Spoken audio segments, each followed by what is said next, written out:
छात्रों अभ्यर्थियों के आंदोलन को दबाने के लिए या यूं कहें कि इनडायरेक्ट रूप से माननीय जो सिविल कोर्ट है, अनुमंडल पदाधिकारी के जो कोर्ट है, वहां से अभ्यर्थियों को एक नोटिस गया है। आगामी टीआरई 4 को लेकर के 20 मई को महाआंदोलन आयोजित है, लेकिन उससे पहले ही तमाम जो छात्र नेता हैं उन पर जो है कि लीगल नोटिस जारी हो गया है। जी हाँ, 5-5 लाख रुपए तक की बातें कह दी गई है। नोटिस में क्या कुछ बात किया गया है?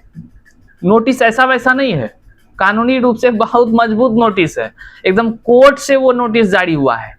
क्या है आखिर 20 मई के आंदोलन से आखिर जो है कि शिक्षा विभाग हो या बिहार सरकार की बात कर लें, आखिर क्या जताना चाह रही है? नोटिस में लिखा क्या है? क्या अब 20 मई को आंदोलन नहीं होगा? इसको लेकर के छात्र नेताओं में क्या कह लीजिए कि प्रतिक्रिया छात्र नेताओं की तरफ से निकल कर आ रहा है। हम छात्र नेता सौरभ को भी आपको सुनाएंगे उन्होंने क्या कुछ कहा है। हालांकि किन किन छात्र नेताओं पर नोटिस जारी हुआ है, क्या है नोटिस में, सारी बातें को स्पष्ट करते हैं शुरू। से पहले नमस्कार स्वीकार कीजिए, मैं हूं हरे कृष्ण प्रकाश और आप देख रहे हैं साहित्य आजकल। साथियों, चैनल पर नए हैं तो सब्सक्राइब कीजिएगा और अपने साथियों तक एक बार जरूर शेयर कीजिए। देखिए, इस वीडियो को अगर आप शेयर नहीं किए तो ये आपके लिए लगातार आवाज उठाने वाले छात्र नेता जो हैं उनके कह लीजिए कि कहीं ना कहीं उनका सपोर्ट में आपका कमी हो जाएगा। ये आवाजों को अगर आप नहीं जन जन तक पहुंचाएंगे तो सरकार इसी तरह लगातार वो अपने मनमर्जी से कार्य करती रहेगी और आप हाथ पर हाथ धरे बैठे रहेंगे। सबसे पहले हम आपको वह लीगल नोटिस दिखाते हैं जिस नोटिस पर कह लीजिए कि छात्र नेता सौरभ का भी बयान सामने आ गया है और हड़कंप मच गया है शिक्षक अभ्यर्थियों में, क्योंकि आगामी 20 मई को महाआंदोलन और महाआंदोलन से पहले स्वशरीर उपस्थित होने को लेकर के बड़ा नोटिस आपके सामने यहाँ नोटिस है। न्यायालय अनुमंडल दंडाधिकारी पटना सदर के द्वारा ये जारी हुआ है। न्यायालय पहले ही शब्दों में है, आप समझिए। अगर आप देखेंगे ये आज का ही डेट का है, 16/5/2026, पत्रांक है 1724 और इसमें तमाम छात्र नेता छात्र नेत्री के नाम का जिक्र किया हुआ है। देखिए, हम किसी का एड्रेस नहीं बता रहे हैं, लेकिन जो है वायरल ये लेटर हो गया है, हमें छात्र नेता सौरभ ने भेजा है।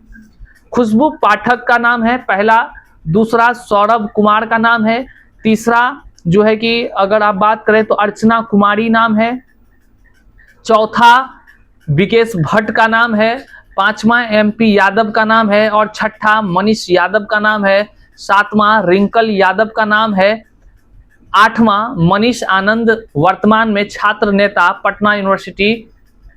ये 8 लोगों को लेकर के नोटिस जारी हुआ है संयुक्त रूप से। नोटिस में मुख्य बातें क्या है ये हम आपको पहले बताते चलें कि नोटिस में कहा गया है थानाध्यक्ष पीर बहोर के अप्राथमिक संख्या 34/26 दिनांक 16/5/2026 का अवलोकन किया गया। पुलिस प्रतिवेदन के अवलोकन से ज्ञात होता है कि उक्त विपक्षी गण इनके द्वारा आगामी पटना विश्वविद्यालय छात्र नेता एवं संघ द्वारा बार बार धरना प्रदर्शन करने को लेकर विधि व्यवस्था शांति व्यवस्था में व्यवधान उत्पन्न हो सकता है।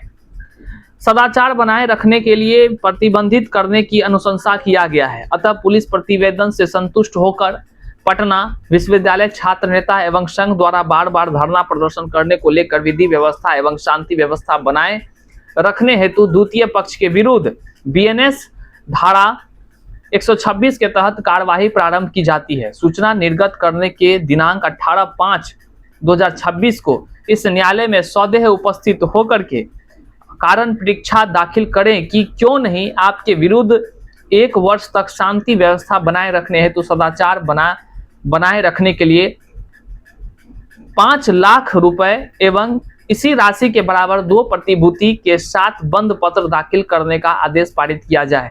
अनुमंडल दंडाधिकारी पटना सदर का साइन मोहर वगैरह सारा चीज दिख रहा है। ये नोटिस जारी हुआ है। यह नोटिस से आप क्या समझे?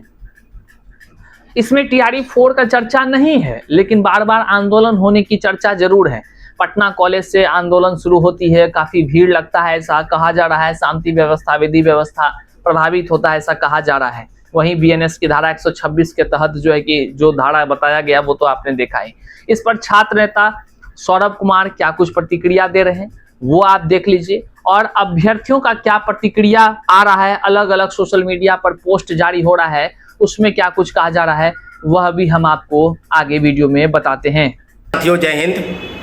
आपको हम बता दें कि बीपीएससी चौथे फेज की बहाली के पहले छात्रों अभ्यर्थियों के आंदोलन को दबाने के लिए या यूं कहीं कि इनडायरेक्ट रूप से माननीय जो सिविल कोर्ट है, अनुमंडल पदाधिकारी के जो कोर्ट है, वहां से अभ्यर्थियों को एक नोटिस गया है। यानी जो छात्र नेता हैं, मुझे भी एक नोटिस आया है।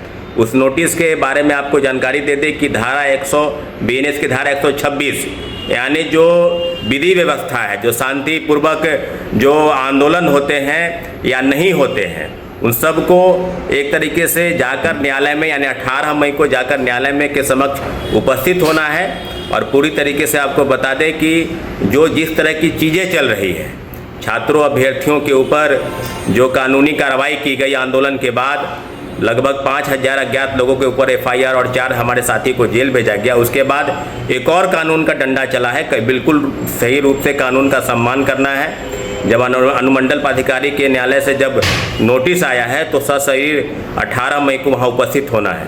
साथियों, जो बीएनएस की धारा 126 कहती है कि शांतिपूर्वक आंदोलन नहीं करने, यानी आंदोलन आप कर रहे हैं तो शांति भंग नहीं होना चाहिए। जो चीज़ें जो है यातायात के साधन या यातायात के संदर्भ में जितनी भी चीज़ें हैं, वो सब समुचित रूप से उसका विधि व्यवस्था बनाए रखना है। तो इस तरह की चीज़ों का पालन करने के लिए आज नोटिस आया है। तो पूरी तरीके से अभ्यर्थियों के आंदोलन पर जिस प्रकार से व्यवस्था चल रही है, विगत 2 वर्षों से लगातार आंदोलन चल रहे हैं, परंतु अभी तक छात्र अभ्यर्थियों के हित में चौथे फेज की बहाली नहीं आई है। और उसके उपरांत लगातार अभ्यर्थियों के ऊपर लाठीचार्ज, फर्जी एफआईआर, छात्रों को अरेस्ट करके जेल भेजना, और फिर एक और कानून का डंडा चला है कि आपको सशरीर उपस्थित होना है। तो निश्चित रूप से हम लोग जितने लोग हैं, 5-7 लोगों को जो नोटिस आया है, सभी लोग उपस्थित होंगे 18 तारीख को। इतना बता दें आपको कि जिस प्रकार से विधि व्यवस्था बिल्कुल अभ्यर्थियों की तरफ से भंग नहीं की गई। जिस प्रकार से आंदोलन होते हैं तो सभी आंदोलन के पहले इस तरह की चीज़ें होती है, तो घबराने की ज़रूरत नहीं है। जितने भी शिक्षक अभ्यर्थी हैं, जो लगातार आंदोलन चल रहा है और लगभग 1.5-2 वर्षों से TRE-4 के आंदोलन को लेकर जितनी भी चीज़ें हुई है, सबका एकमात्र उद्देश्य रहा है कि चौथे फेज की बहाली।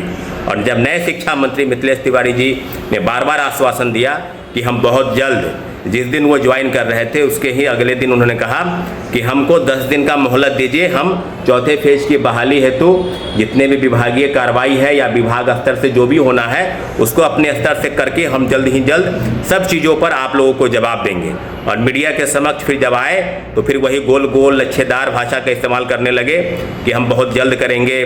खासकर महिलाओं और हमारी बहनों को उन्होंने आंदोलन से दूर रखने का आश्वासन दिया है, प्रयत्न किया कि आप दूर रहिए, क्या ज़रूरत है आपको आंदोलन में आने की। तो बिल्कुल आप समझना है कि जिस प्रकार से आंदोलन को अगर दबाने का प्रयास नहीं है तो क्या है। अगर नोटिस आया, इसका मतलब स्पष्ट है कि कहीं न कहीं व्यवस्था बनाए रखने के लिए सिर्फ प्रशासन के लोग अगर हैं, तो हम लोग भी उसी व्यवस्था के तहत आते हैं, उसी संविधान उसी कानून के अंतर्गत आते हैं। कहीं भी व्यवस्था भंग नहीं होगी और पहले भी नहीं हुई है। शांतिपूर्वक आंदोलन, जितने भी आंदोलन हुए सभी शांतिपूर्वक आंदोलन हुए हैं। छात्रों अभ्यर्थियों की डिमांड पर अभी तक बहुत सारे आंदोलन इस राज्य में हुए और सभी पर कहीं न कहीं सरकार की निगाहें बनी रहती है। अब 20 तारीख को यानी 20 मई को आंदोलन है, उसके पहले ही सरकार के तरफ से यानी माननीय कोर्ट के तरफ से जो नोटिस आया है उसका सशरीर उपस्थित होकर जवाब देना है। लेकिन जिस प्रकार से चीज़ें चल रही है बिल्कुल संविधान के अनुरूप नहीं है।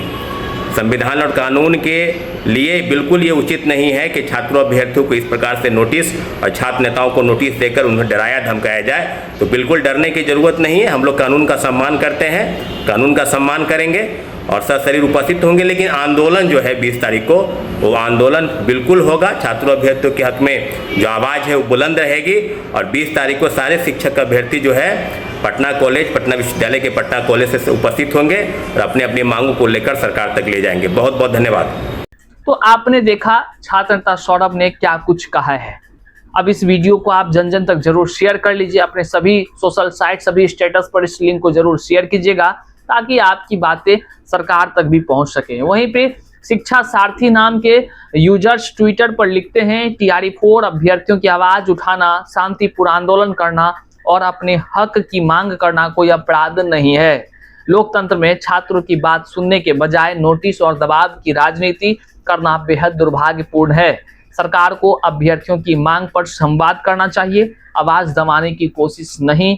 ये TRE4 के तमाम जो कि सोशल मीडिया पर ऐसी जो है कि पोस्ट हो रहे हैं लगातार। अब देखना होगा आगामी क्या कुछ अपडेट्स आता है। जैसे ही कोई अपडेट्स आएगा हम आप तक जरूर पहुंचाएंगे। चैनल पर नए हैं तो सब्सक्राइब कर लीजिए, अपने साथियों तो एक बार जरूर शेयर कर दीजिए।